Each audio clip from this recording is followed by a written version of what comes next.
We were first introduced to Edith in the movie Spider-Man Far From Home, which was our first look at the MCU post-Avengers Endgame. It was a weird world without the beloved hero Tony Stark, but Iron Man did leave behind a legacy in the form of Peter Parker and a spiffy pair of sunglasses. Hello, Peter. I am Edith, Tony Stark's augmented reality security and defense system. You know, somebody, I can't remember who it exactly was, once said, "Remember, with great power comes great responsibility."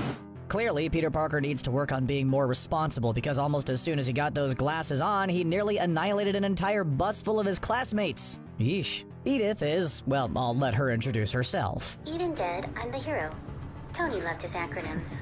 She is an augmented reality and defense system designed by Tony Stark that can access the Stark Industries global satellite network. Basically, she's a super handy AI that can order a massive amount of drones to descend at any time, which would be handy as long as nobody willingly hands them over to a villain. But who would do something as silly as that? While Peter definitely experienced a bit of a learning curve with Edith, its creator Tony Stark would have been able to wield the glasses a lot more effectively. So the question now is, why didn't he? It seems safe to assume that Tony created Edith at some point during Avengers Endgame, likely during the 5-year time jump. He seemed pretty busy with figuring out time travel once he reunited with the Avengers, and we know he was inventing during his downtime, since he made a suit for Pepper Potts. So if he had Edith before the final showdown with Thanos, why didn't the glasses ever come into play? This was the big battle, and Tony clearly knew that going into it, since he already prepared a hologram to be played of himself in case he didn't make it. Man, that guy loves having the last word. One obvious answer to why didn't Tony use Edith during Endgame is because they wanted to use it as a plot device in Far From Home instead.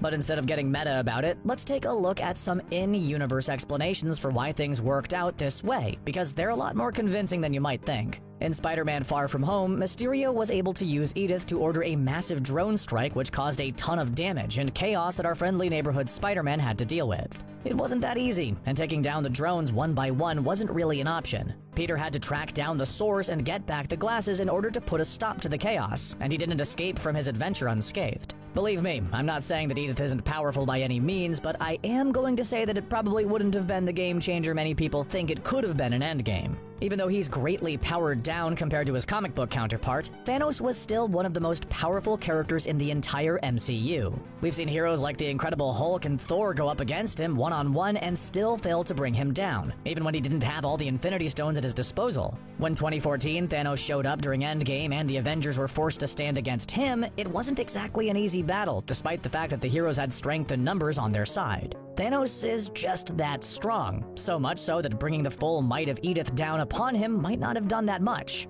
After all, Spider-Man was able to defeat Mysterio, who had both Edith and his own illusions on his side, so it doesn't seem crazy to suggest that Thanos could have conquered the drones if they were brought out. Things got a lot more complex in this fight when allies of both Thanos and the Avengers started showing up. It was an all-out brawl, and things got kinda complicated. It was a seemingly endless expanse of warriors fighting for their lives. Our heroes were playing hot potato with the Infinity Gauntlet, and things started looking awfully grim for the good guys. You might be thinking this would have been the perfect time for a massive influx of drones. But there's one big reason I think that would have ended badly, and we already saw it happen in Far From Home.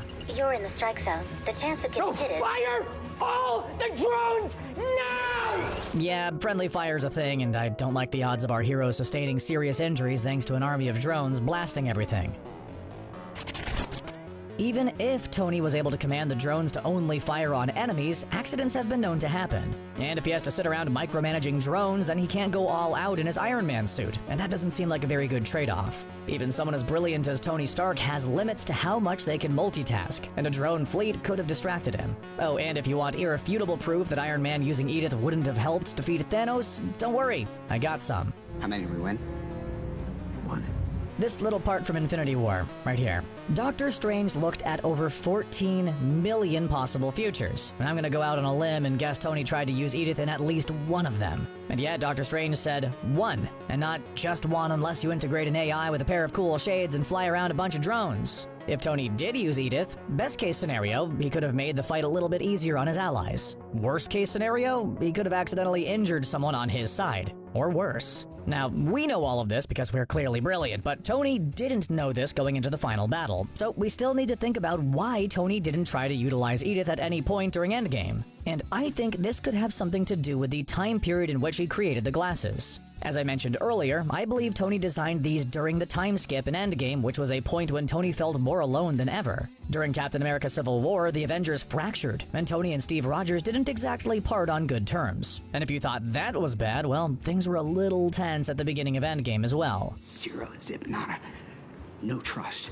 Liar. During Age of Ultron, we learned Tony was terrified after the Battle of New York revealed that there were enemies he wasn't strong enough to defeat on his own. Captain America assured him that they could defeat anything together, and then they all worked together to bring down Ultron, which seemingly proved his point. Tony knows the power of having backup, and after living through Civil War and the decimation, he felt like he didn't have any, which likely led to the creation of Edith, a kind of artificial backup/teammate. But eventually, the team got back together, with a plan to put things right, and Tony and Steve put the past behind them. If Tony created Edith to compensate for missing the other Avengers, then it explains why he didn't need it anymore at this point. However, he did leave them behind for Peter Parker, to be given to him if Tony was no longer around, and it was Peter who needed backup. After all, we all know Tony's always been good at being there for Peter, even if he wasn't actually there.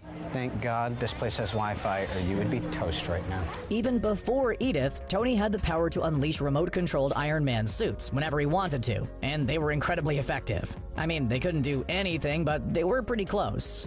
You want to just kiss it on the facial slit? After Iron Man 3, Tony cooled it with his army of super suits, but clearly kept a few around just for checking up on Peter Parker at the very least. So he has had the option to have remote weapons fight for him, but he's chosen not to utilize them in most cases. One reason for this could very well be the fact that he struggles to step away from the suit, and more so than that, the feeling of personal responsibility he has when he sees trouble. Because as we all know, That's what heroes do. Tony's not someone who lets other people fight his fights, even if it means risking his life. And this could have something to do with one of his biggest instances of character development in the MCU. Another factor which may have impacted his decision to leave Edith behind could be traced back to the very first Iron Man movie. I know it seems like just yesterday Tony was putting on a supersuit for the very first time. He learned several important lessons during that movie, and one of them was that weapons can hurt people, even if they are also really profitable. Hey, the guy's come a long way since then. His company, Stark Industries, created dangerous technology, which was then sold and used to hurt people, something Tony found a lot harder to justify when he was one of those people. After Yinsen sacrificed himself for Tony in that cave, our hero decided to make some major life changes. Thank you for saving me.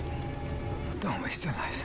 He shut down the weapons division and started taking justice into his own hands. Sitting back and letting other people or projectiles do all the work isn't Tony's style, and even when he does send up remote-controlled suits, he's the one controlling them. He wouldn't have been able to devote the necessary brain power to commanding the drones and fighting Thanos on his own, and given what we know about his character, there's no doubt in my mind which choice he would make. Captain America once doubted that Tony was the type of person to get his hands dirty, but he's been proven wrong many times over at this point. We can't see the future, but Doctor Strange sure as heck can, and based on what we saw transpire between him and Tony, it seems like the Edith glasses wouldn't have helped defeat Thanos in any kind of meaningful way. Either that or Tony really misinterpreted Strange's hand signal, and he was just telling him to put his shades on because his future was going to be so darn bright. But somehow, I don't think that's the case. Even though Peter really goofed up his trial run of those glasses, he'll still likely be able to put them to good use at some point in the future, now that he knows how not to sick drones on his classmates.